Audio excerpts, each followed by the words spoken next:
What's up guys, welcome back from the Yugioh Pro Duel video. Next match, Cross-Banlist Cup. First match again here in Group C. We have, if I'm not mistaken, 15 years of difference between both these decks. The oldest deck in the Cross-Banlist Cup from 2003, that's the list you see here being Chaos, OCG Chaos if I'm not mistaken, with the double BLS, also the Crush card, the Sixth Sense, and so on. It's paired up against one of the decks from Master Rule 4 this year, and that's Plant Link Crow. It's not the Plant FTK deck as we know from the OCG featuring Amaryllis, I believe the name is, but it's more focused on, well, basically Link spam, Glow-a-Bulb, Needle Fiber, and Summon Sorceress, and mainly going for the Firewall, Extra Link, and the full Nightmare package as you see here. This is an OCG list as well, so two OCG lists. Nonetheless, two big decks are paired up against each other. So which deck has the advantage?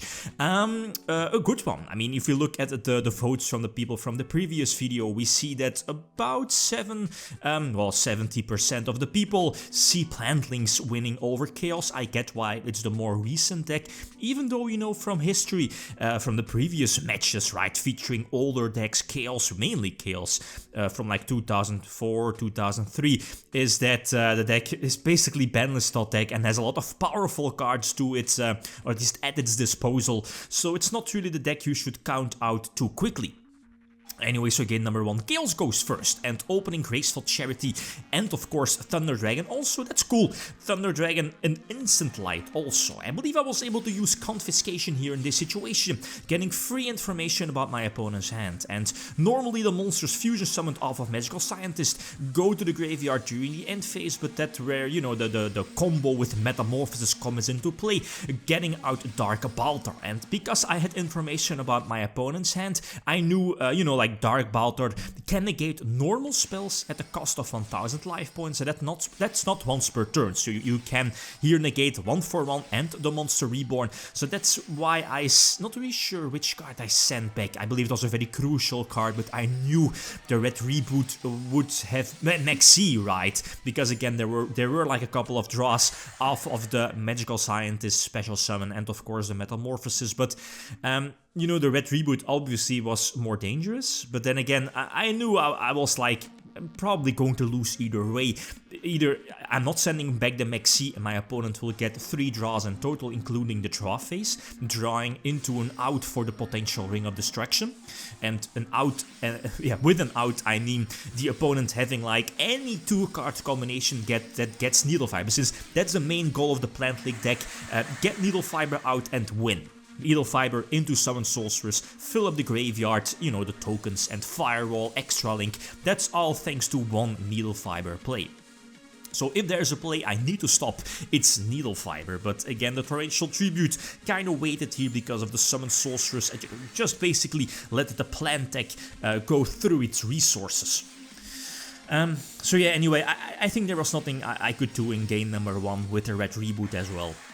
Anyway, so here the Soul Charge, that's a bummer, right? I mean, the Imperial Order got destroyed by the Phoenix, but this was a good one. This is Ring of Destruction pre-errata, by the way, so you can freely activate Ring of Destruction also during your opponent's turn, even when your opponent is low on life points or in the same range, equal or less than the attack points of the monster you destroyed with Ring of Destruction. So if I, you know, don't lose life points when I'm, you know, life points to 0, I win this one. So 1-1, but another problem is that Chaos goes second against this deck, and again, as I mentioned before, the Plant Link deck is super consistent, basically getting any 2-card combination on the field of a regular monster and a tuner, and just look at the deck, Mathematician, Glow-a-Bulb, 1/1, Destrudo also, Instant Fusion for Theseus.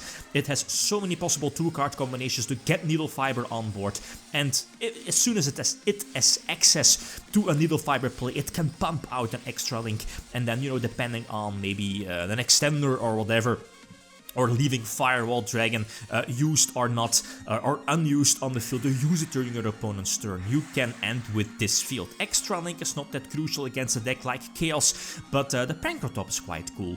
Also gets some interaction going during my turn, but having the Nightmare engine up is pretty much a power creep to a lot of older decks. It prevents destruction by card effects and battle, Plus, and that's a good one, Goblin, as you know, Nightmare Goblin also prevents targeting. You know, I believe any link that co-links. So yeah, no Snatch Steal, no Ring of Destruction, no Dark Hole, no Raigeki. I believe Chaos Emperor was an out. Yeah, it would have been an out if I'm not mistaken. Anyway, next duel our game number 4, and this is again an okay start. Immediately Delinquent 2 away, and thanks to Painful Choice was able to get Confiscation in the graveyard again, getting free information about my opponent's hand. Not really sure which card I sent back, but yeah.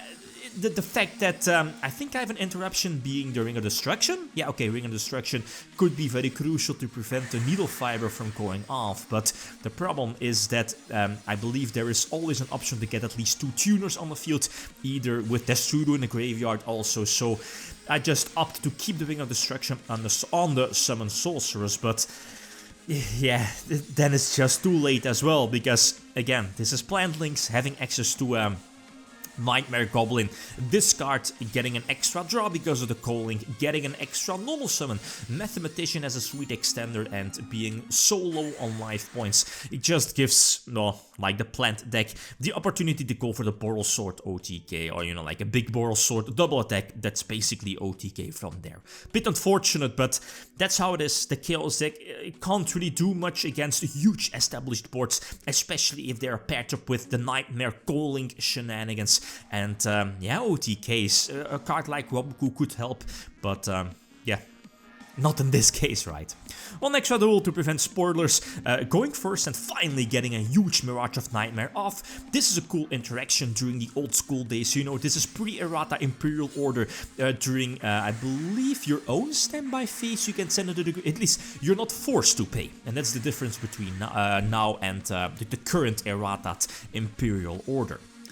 Anyway, so the Pancratops on Imperial Order is quite cute, but luckily I had to miscast Space Typhoon to get rid of my own Imperial Order, so I'm not forced to randomly discard, I believe, was it 3 or 4 cards, I think, yeah. You need to discard 4 at random, or an equal amount of cards you drew during the previous turn.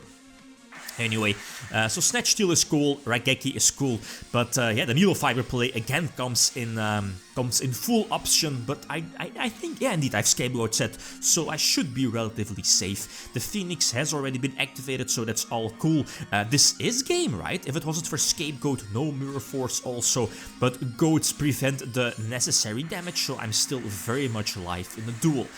And long story short, I believe the full Nightmare package is will come into play, so both are Phoenix, Cerberus and Goblin. So again, I can't target them, I can't destroy them by battle, and I can't destroy them by card effect. So no Raigeki, no Snatch Steal, but that's where DD Warrior Lady comes into play. You know, good old school DD Warrior Lady from Dark Crisis, battles any of your opponent's monsters. You'll get damage, but after, I believe it's after damage calculation, not really sure about that. Both of them, both DD Warrior Lady and the monster it battles, both of them will be banished. Again, you can pick. So that's cool. It gets me out of the Nightmare lock. And 6 cents, you know, it's just for shiz and giggles. And 5 and 6.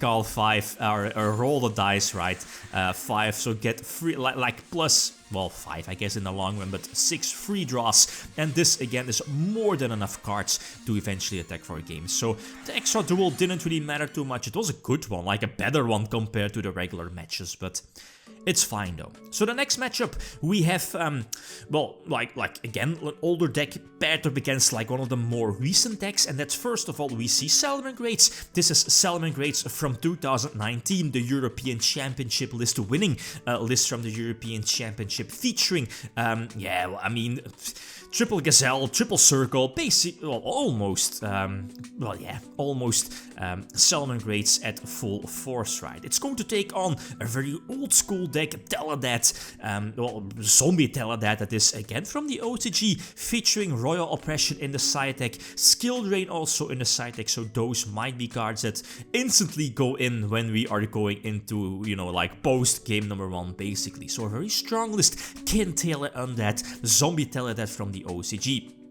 So again, like always, feel free to leave your prediction either in the top right corner, the eye symbol, or like always, feel free to leave a comment down below. Which deck is going to win this one?